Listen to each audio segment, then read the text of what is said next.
ኦኬ ሉቃስ 2:52 ላይ ምን ይላል? በእግዚእየስ አቤ በጥበብ ወምክሮ በጸጋ በሀበ እግዚአብሔር ወበሀበ ሰብ ይላል። ኢየሱስ ክርስቶስ በጥበብና በምክር በእግዚአብሔርና በሰው ፊት አደገ ይላል። የሚነሳው ሙግት ምንድነው? ክርስቶስ በጥበብ አደገ ይላል እና አምላክ ደግሞ ሁሉን አዋቂ ነው። ሁሉን አዋቂ ከመሆኑ ደግሞ በሁሉም ጥበበኛ ዋይዝ ፉል አለ። በጣም ዋይዝ ነው። ኦል ዋይዝ ነው። ጥበብ ሙሉ ነው ያለበት። ታዲያ አምላክ ክርስቶስ አምላክ ከሆነ እንዴት ነው በጥበብ የሚያድገው ነው አርጊመንቱ። የሚነሳ አርጊመንት ምንድነው? ክርስቶስ አምላክ ከሆነ እንዴት ነው በጥበብ የሚያድገው? that is the argument። ምክንያቱም አምላክ ሁሉን አዋቂ ነው። ስለዚህ ሁሉንም ጥበብ ያውቃል። ይሄ ማለት ጥበብ አይጎለውም። ክርስቶስ ግን በጥበብ ካደገ ይሄ ማለት ማደግ የሚለው መጨመርን የሚያሳይ ነው። በጥበብ አደገ ሲባል ያልነበረው ጥበብ እየተጨመረ እንደመጣ ያሳያል። ታዲያ ጥበብ የሚጨመርለት ከሆነ ይሄ ማለት ትናንትና ያልነበረው ዛሬ ግን የተጨመረለት ነገር አለ ነው። ከጥበብ ጠቢብነት ይመጣልና አንድ ሰው ዛሬ ጥበብ ከተጨመረለት ከትላንትና ወይም ደግሞ ጥበብ ሳይኖረው በፊት ከነበረው ሞር ጥበበኛ ይበልጥ ጥበበኛ እየሆነ ይጨመራል። ነገም ሲጨመርለት ከባለፈው እንዲሁ እያደገ ይመጣል ማለት ነው። ለምሳሌ ትላንት ዛሬና ነገ እንውሰድ። ለምሳሌ ትላንትና ጥበብ አልነበረኝምና አንድ ጥበብ ተሰጠኝ። ስለዚህ ዛሬ ከትላንትና በላይ ይልቅ ጥበበኛ ነኝ ማለት ነው። ነገ ደግሞ የሆነ ጥበብ ቢሰጠኝ ከዛሬ ይልቅ ነገ ጥበበኛ ከዛሬ ይልቅ ትላንትና ነገ ሞር ጠቢብ እሆናለሁ ማለት ነው። ስለዚህ ማደግ መጨመር በዛው ልክ ምን ያሳያል? አንድ ነገር ላክ ማድረግን አለመኖርን ያመለክታል ወይ ደግሞ ያሳያል። ታዲያ ኢየሱስ ክርስቶስ ጠቢብ ከሆነ ሁሉን አዋቂ ከሆነ ለምንድን ነው በጥበብ የሚያድገው ነው አርጊመንቱ።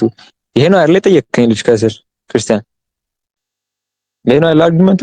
ይሄ ነው ማለት የፈለከው? ከዚህ የተለየ አይመስለኝም። ይሄ ነው አርጊመንቱ።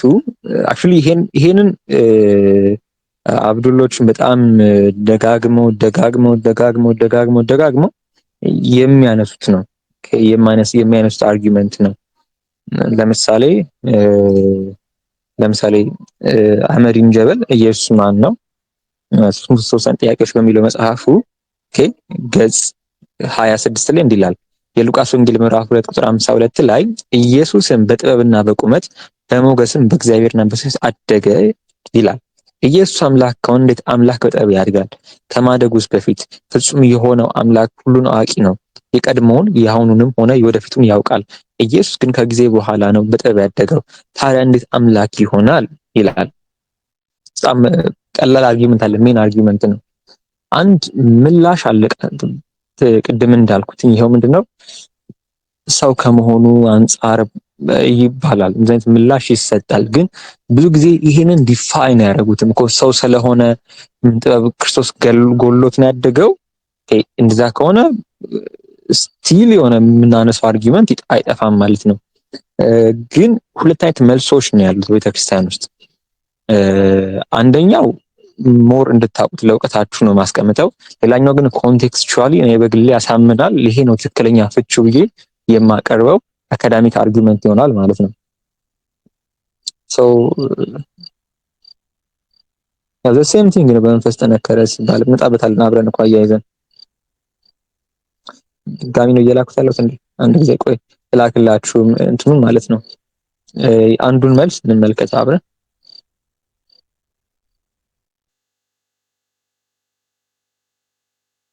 ቅዱስ ቄርሎስ እንመልከት። ቅዱስ ቄርሎስ በጌታ ስም ድጋሚ ነው እየላኩት ያለሁት እንዴ? አንዱ ይቅር በሉኝ።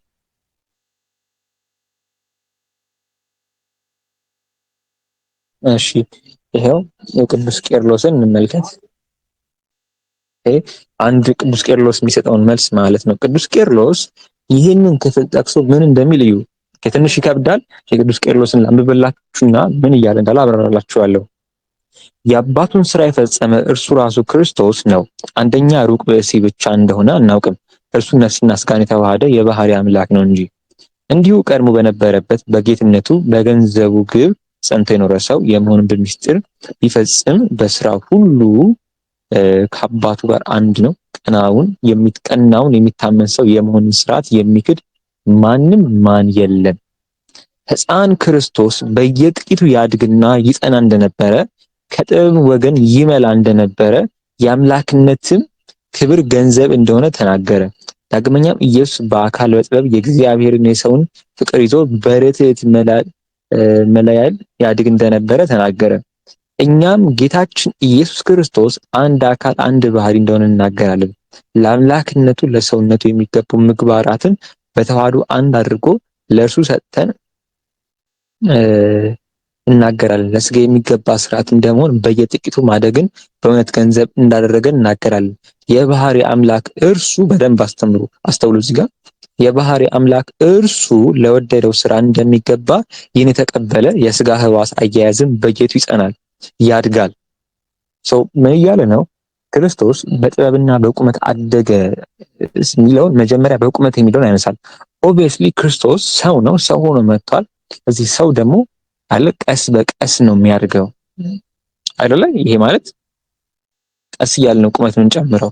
ሰው ክርስቶስን ፍጹም ሰው ሆኖ እንደመምጣቱ ቁመቱ በሂደት ቀስ ቀስ እያለ እንደጨመረ እንደ ሰው ልጅ ይናገራል። ልክ ግን ጥበብ ጋር ሲመጣ ተመሳሳይ አይነት ፍቺ አያስቀምጥም። ምን እንደሚል ኦኬ። የስጋ ህዋስ አያያዝም በየጥቂት ይጸናል፣ ይፈጸማል። ለስጋው የሚገባውን በየጥቂቱ ማደግን ገንዘብ እንዳደረገ ከዛን ስለ ጥበብ ምን እንደሚል ተመልከቱ። ከባህሪ ጥበቡ ስላዋሃደው የአምላክነትን ጥበብ ተመልቶ ታየ። ይህን ማስቀድሜ እንደተናገርኩ ሰው ለመሆኑ በጠባብ ደረት በአጭር ቁመት ተወስኖ ለመታየቱ የሚገባ ነው ይላል። ጥበብ ጋር ሲመጣ ግን ምንድን ነው ያለው ማለት ነው ቅዱስ ቄርሎስ? ከባህሪ ጥበቡ ስላዋሃደው አለ። አክቹሊ በጥበብ ማደግ የሚለውን ሐሳብ ሊትራሊ ያልወሰደውም በቁመት የሚለውን ወስዶት፣ ልክ ግን ጥበብ ጋር ሲመጣ ከባህሪ ጥበቡ ስላዋሃደው አለ። በጣም ዲፊካልት ቢሆንም አንደርስታንድ ለማድረግ ግን ይሄ ነው የቅዱስ ቄርሎስ ነጥብ። ይኸው ምንድን ነው? ክርስቶስ ሰው የሆነ አምላክ ነው። የእግዚአብሔር ቃል ነው፣ የእግዚአብሔር ጥበብ ነው።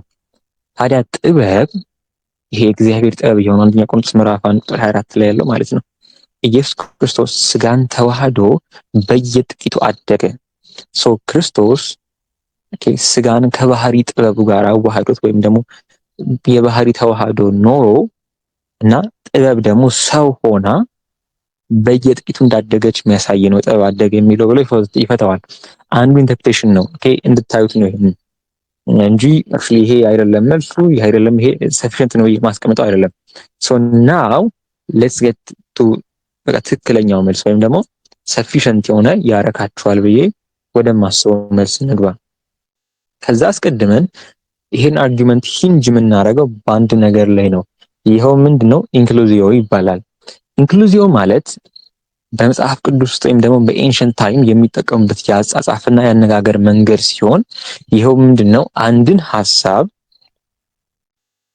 በታሪክ ወይም ደግሞ በአረፍተ በምዕራፍ መጀመሪያ ላይ እናስቀምጣለን፣ መጨረሻ ላይ እናስቀምጣለን። አንድ አረፍተ ነገር ምናልባት በተመሳሳይ አረፍተ ነገር ሊሆን ይችላል፣ በተመሳሳይ ወይም ደግሞ ቃላትም ሊሆን ይችላል።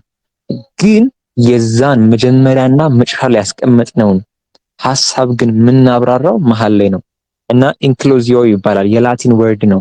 ኢንክሉዚዮ ማለት ኢንቨሎፕ ማለት ነው። ወይም ደግሞ ፖስታ ታውቃላችሁ አይደለ? ልክ በፖስታ ውስጡ መልእክት እንከታለን አይደለ? ስለዚህ ከላይና ከታች የሚሆነው ፖስታው ነው ማለት ነው። ነገር ግን አክቹሊ ምን ለማለት ተፈልጎ ነው? ምንድነው መልእክቱ ስንል ግን መሃል ላይ ከፍተን ፖስታውን ነው የምናነበው። በድሮ ዘመንም ልክ እንደዚህ አንባቢው በደንብ እንዲሳብ ያጻጻፍ መንገድ አለ። ምን ይባላል? ኢንክሉዚዮ ይባላል። ይኸውም በአንድ ታሪክ ወይም አረፍተ ነገር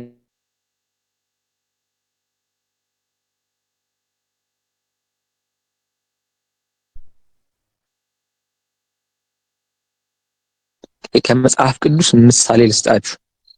ለምሳሌ መዝሙር 8 ጋር እንምጣ። መዝሙር 8 ላይ እግዚኦ እግዚእነ ጥቀት ሰብሐ ስምከ በኩሉ ምድር ይላል ዳዊት ማለት ነው። አቤቱ ጌታችን ስምህ በምድር እጅግ ተመሰገነ ይላል። ይህንን የሚለው በመዝሙሩ መጀመሪያና መጨረሻ ላይ ነው።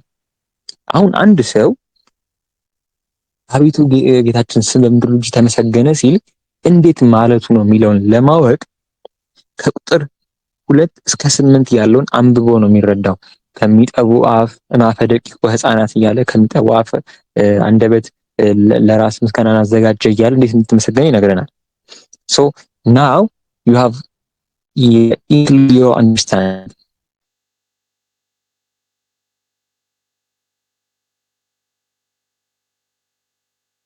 በዚህ የሉቃስ ወንጌል ምዕራፍ በዚህ ልክ ተጻፈን ወይም ደግሞ ኢንክሉዥን ያደርጋል። ከኤግዚስኮሮቹ ኖት አድርጉታል።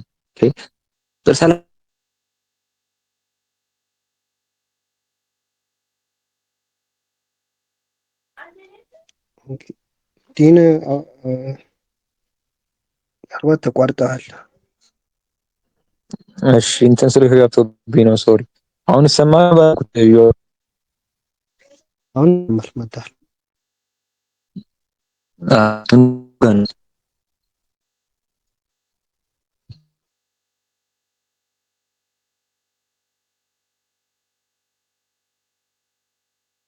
እሺ ኦኬ ለምናስተታ ለምናሳይነት ያልነው እንገኛለን።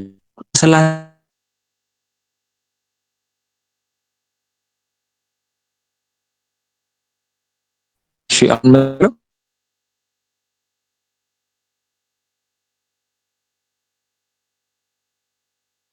እሺ አሁን ሰዎች አሁን አለው አሁን እሰማለሁ።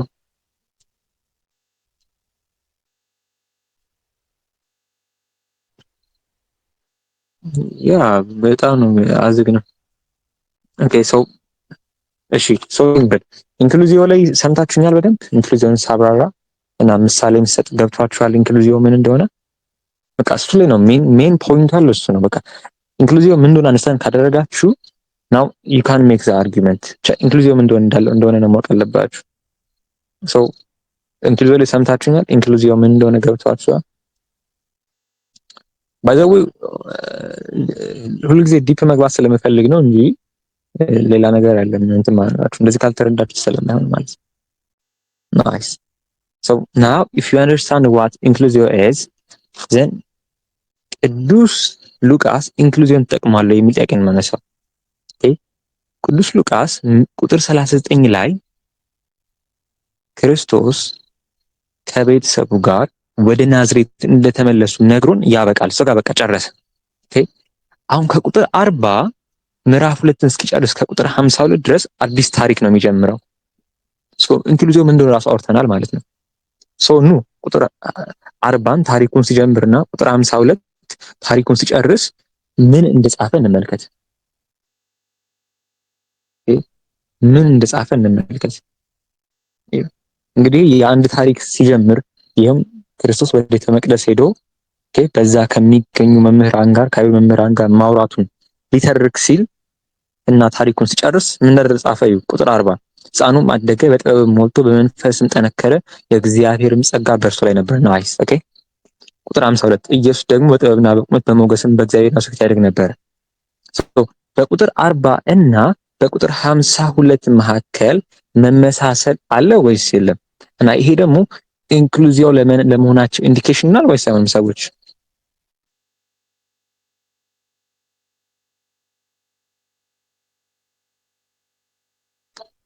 ይኸው ነው። ስኮላር እንመልከት አስፈላጊ ከሆነ ጆኤል ቢግሪን ምን እንደሚል ለመልከተው the two summary statements ማለትም ቁጥር 40 እና ቁጥር 52 form an inclusio around the account of Jesus visit to the temple ይላል። ሶ ክርስቶስ ቤተ መቅደስ ገብቶ ለማስተማሩ ቁጥር 40 እና ቁጥር 52 ያሉት ምን ይፈጥራሉ ማለት ነው? ኢንክሉዚዮ። ይሄን ያልኩት እኔ ነኝ? ኖ ስኮላር ነው አይደለ? ቅድምም ብለናል ኢንክሉዚዮ ሰመሪ ነው። ከላቲን ወርድ ነው የመጣው ኤንቨሎፕ ወይም ፖስታ ማለት ነው በላቲን። ፖስታ ደግሞ መልእክትን በውስጡ የሚይዝ እንጂ ራሱ ዋና መልእክቱ አይደለም። ፖስታ በሁለቱ ጥጎቹ መካከል ዋና መልእክቱን ውስጥ ከቶ ይይዛል እንጂ ራሱ ዋና መልእክቱ አይደለም። ፖስታው ምንድን ነው የያዘው፣ ምን አይነት መልእክት ነው ለማስተላለፍ የፈለገው የሚለውን ለማወቅ መሀል ላይ ያለውን ነው ከፍተን ነው ወረቀቱ የምናወጣው። ኢንክሉዚቭ የተባለው ለዛ ነው። ጸሐፊው በታሪክ መጀመሪያና መጨረሻ ላይ በተመሳሳይ ሐሳብ ወይም በተመሳሳይ አረፍተ ነገር ይጨርሳል። ነገር ግን እነዚህ ነገሮች ምን አይነት ኢምፕሊኬሽን አላቸው የሚለውን ከመሃል ላይ ታሪኩን አይተን አንብበን ነው የምንወስነው። አሁን ግልጽ ነው የተናገርኩት? ግልጽ ነው አሁን የተናገርኩት? ገብቷችኋል?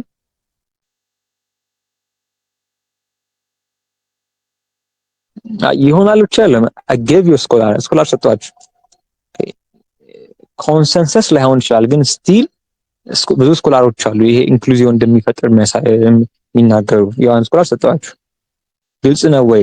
ወደ ቀጣይ ፖይንት ልለፍ። አሁን ይሄ ግልጽ ከሆነ ወደ ቀጣይ ፖይንት አልፈን ፖይንት ሜክ እናደርግ። ግልጽ ነው ይሄ?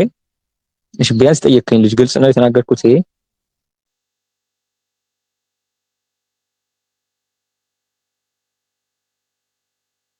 ምን ሆናችሁ ነው?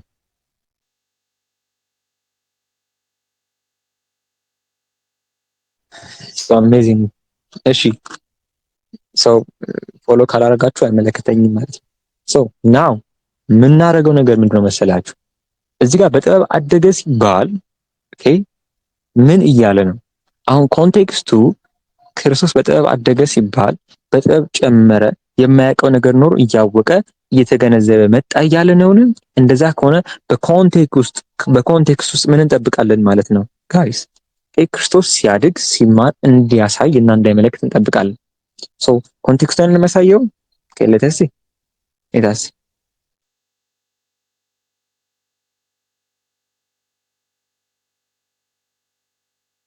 ኤታሲ ኮንቴክስቱን ስለምን እንደሚያወራ እንመልከት። ያው እንድታቁት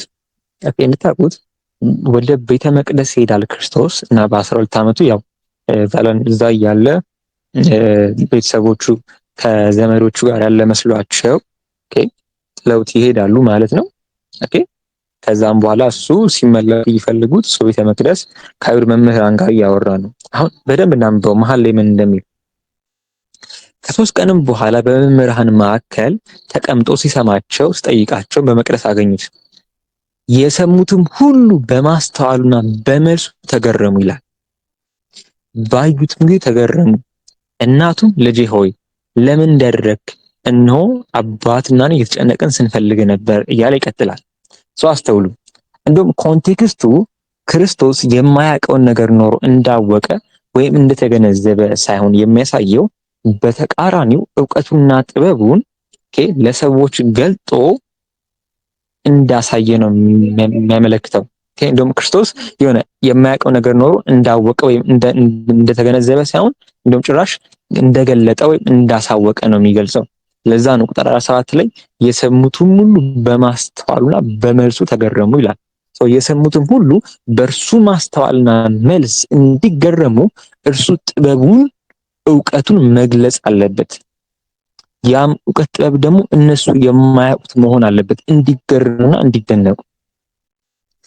ኮንቴክስቱ ክርስቶስ የማያውቀውን ነገር ኖሮ እንዳወቀ የማይገነዘበው ነገር ኖሮ እንደተገነዘበ የጎደለው ጥበብ ኖሮ እንደጨመረ ሳይሆን በተቃራኒ ጥበቡን እንደገለጠ እንዳሳወቀ እና እንዳሳየ የሚያሳይ ነው ወይም የሚያመለክት ነው። ክርስቶስ በጥበብ አደገ ሲባል ክርስቶስ የማያውቀው ነገር ኖሮ እንዳወቀ የጎደለው ጥበብ ነገር ኖሮ እንደጨመረ ሳይሆን በተቃራኒው ክርስቶስ ሰው ነው፣ ሰው የሆነ አምላክ ነው፣ እግዚአብሔር ጥበብ ነው። ስለዚህ ክርስቶስ መለኮታዊ ጥበቡን ለስጋዊ እድገቱ በሚስማማ መልኩ እየገለጸ እያሳወቀ መጣ ማለት ነው። ስለዚህ የሚያድገው እርሱ አይደለም፣ በተቃራኒው እርሱ ለስጋዊ እድገቱ በተስማማ መልኩ ጥበቡን ሲገልጥ ለሰዎች በጥበብ እያደገ ይመጣል። ስለዚህ ክርስቶስ በጥበብ አደገ ሲባል ለስጋ እድገቱ በተስማማ መልኩ መለኮታዊ ጥበቡን እየገለጠ እያሳወቀ መጣ ማለት ነው እንጂ ክርስቶስ የማያውቀው ነገር ኖሮ እንዳወቀ፣ የማይገነዘበው ነገር ኖሮ እንደተገነዘበ አይደለም። ኮንቴክስቱ ክሊር ነው። ኦኬ፣ ግልጽ ነኝ ሰዎች? አሁን ይሄ የኔ ኢንተርፕሬቴሽን ነው አይደለም። አባት እሰጣለሁ፣ ብዙ አባት እሰጣችኋለሁ። ግን መጀመሪያ ይሄ ነው፣ ይሄ ነው ኮመን ኢንተርፕሬቴሽን፣ ይሄ ነው ኮመን የአባቶች ኢንተርፕሬቴሽን። ግን ክርስቶስ በስጋው ጥበብ ላክ አድርጎት ጨመረ የሚለው ነው ተማ እነዛ አይደለም። ግልጽ ነው አይደለ? ስለዚህ ክርስቶስ በጥበብ አደገ ሲባል እሱ ሰው የሆነ አምላክ ነውና መለኮታዊ ጥበቡን ለስጋዊ እድገቱ በሚስማማ መልኩ እየገለጠ እያሳወቀ መጣ ማለት ነው። አሁን የተወሰኑ አባቶች እንመልከት እስቲ። ከማን እንጀምር? ኦኬ፣ ከማን እንጀምር? ከአንድ ሰው እንጀምር። ከቅዱስ ቄርሎስ እንጀምር። አባታችን እንጀምር።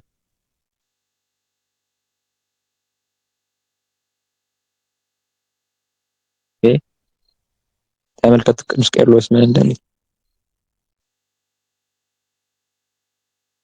ተመልከቱ። አረንጓዴውን ብቻ እዩ፣ ዝም ብላችሁ አረንጓዴውን ብቻ አንብቡ። ሙሉ ኮንቴክስቱ ሉቃስ 2ን ሰባራ ነው። እዩ and because God the word gradually manifested his wisdom proportionally to the age which the body attained. ለዚህ ለተዋሃደው ሰውነት እድሜ በሚስማማ መልኩ የእግዚአብሔር ቃል የሆነው ኢየሱስ ክርስቶስ ጥበቡን እየገለጠ ፕሮፖርሽናሊ መጣ። ስለዚህ ያ ነው አደገ የሚባለው። ስለዚህ ኢኮኖሚክሊ እንጂ ኦንቶሎጂካሊ አይደለም በጥበብ ያደገው ማለት ነው። ሌላ አረንጓዴ ናምበው and with good reason he connected the increase of wisdom with the growth of the bodily stature.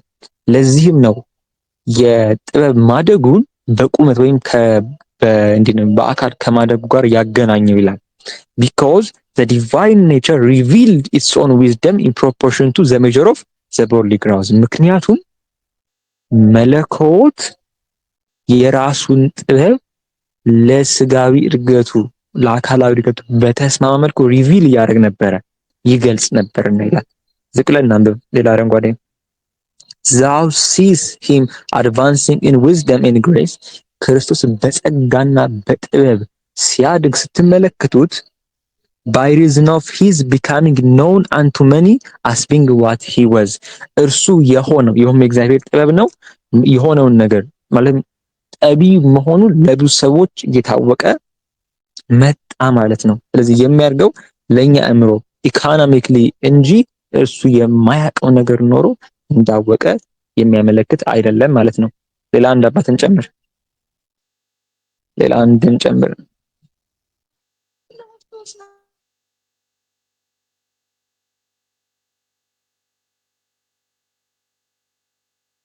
Okay, now let us see what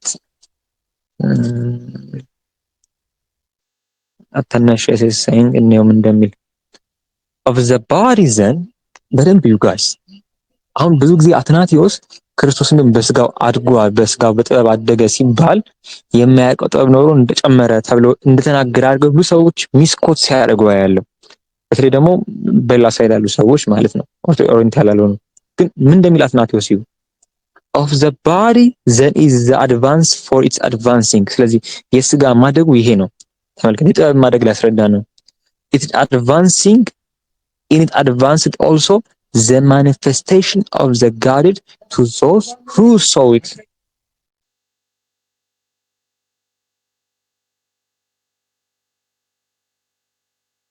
ምን እንደሚላያችሁ እንደሚለው the manifestation of the Godhead to those who saw it። ለሚመለከቱት የመለኮት መገለጥ ነው ማደጉ አለ። and as the Godhead was more and more revealed፣ ስለዚህ ክርስቶስ አምላክ መሆኑ መለኮታዊ ጥበቡ more and ይበልጥ እየተገለጠ ሲመጣ by so much more did his grace as man increase before all men። ስለዚህ ጸጋው በሰዎች ፊት ይህን ያህል እያደገ እንደመጣ ያሳያል ሲል ቅዱስ አትናቴዎስ ፈቶታል ወይም ደግሞ አስቀምጧል ማለት ነው። ከዚህ ምንድነው አንደርስታንድ የምታደርጉት? ክርስቶስ በጥበብ አደገ ሲባል ሊትራሊ ሪቪል ማድረጉን የሚያሳይ እንጂ ሌላ አይደለም ማለት ነው። ግልጽ ነው። ጠይቀኝ ልጅ በተለይ ግልጽ ነው የተናገርኩት።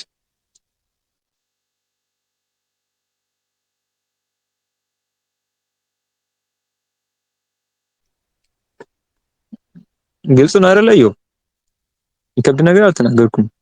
ገብቷችኋል ብዬ አስባለሁ ልጆች። ግልጽ ነው ለእኔ። ምናልባት ሌሎቹ ይሄ ነው ኮመን ኢንተርፕሬቴሽን ነው። ለዛ ነው የገባሁበት። ይሄኛው ግን አይሻልም? ይኸው ምን ታስባለህ? እንደዛ ስጋው ነው ምናምን ከሚለው የአትናቴዎስን ነው እየፈለግኩት ነበር ሶርሱን እና ምናልባት ሙሉን እንትን ሙሉንም ማየት ይችላሉ አንተ ከለጠፍከው ውጭም ይበቃኛል። ምን ነበር ልል የነበረው? የአትናቴዎስም አሁን አንተ እንዳልከው ነው ያየሁት። ከዚህ በፊት ቆይቷል ግን ካየሁት አሁን ባብራራኸው መልኩ ነው የሚያብራራው። በእኛ በኩል ያለው ነገር አላየሁም፣ ረስቼዋለሁ።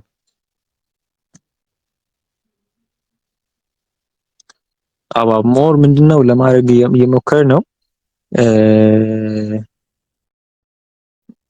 ምንድነው ፖይንቱ መሰለ ሞር የአትናቴዎስ እና የአባቶችን ወስጄ ነው ሞር ስኮላርሊ ለማድረግ የሞከርኩት ነው። የእነሱ አንደርስታንዲንግ አለ፣ ግን የእነሱ አንደርስታንዲንግ ግን ጀስቲፋይድ የሚሆነው ዮባ ኢንክሉዚዮ የሚለውን አርጊመንት ማምጣት ስንችል ነው አይመስልህም? አለበለዚያ አድሆክ ሊሆን ይችላል። ግን ዊዝን ዘ ኮንቴክስት በጣም ጀስቲፋይ ብለሆነ ፖዚሽን ነው እንደዛ አግኝተኛ። ግን የኛን አንደምታውን አይተኸዋል? አዎ አይቼዋለሁ። ኦኬ ተቋርጠሃል? ዮባ አልሰማም። አሁን ትሰማለህ? የኛን ረስቼዋለሁ እውነት ለመናገር የኛን ትርጓሜ ቆይ ልየውና እስቲ። የኛ እንትን ነው የሚለው ያው አክቹሊ ይሄ ሞር ከኮኔክሽን ጋር ይሄ ሶሻል ኮኔክሽን አለ አይደል? ከእርሱ ጋር ነው የሚያገናኘው አንድምታችን። ግን ስቲል ይሄ ነው ያላት። አይ ቲንክ ለዛሬ ይህን ይመስላል ማለት ነው። ግልጽ እንደሆነ ሰው እስቲ አጥንትና ይሄን አርጊመንት መጠቀም ትችላላችሁ ወደፊት። መልካም ጊዜ ለሁላችሁ። ሰላሙን መልካም ምሽት። ሰላም ደሩ ያቆይለት ያድርግላችሁ።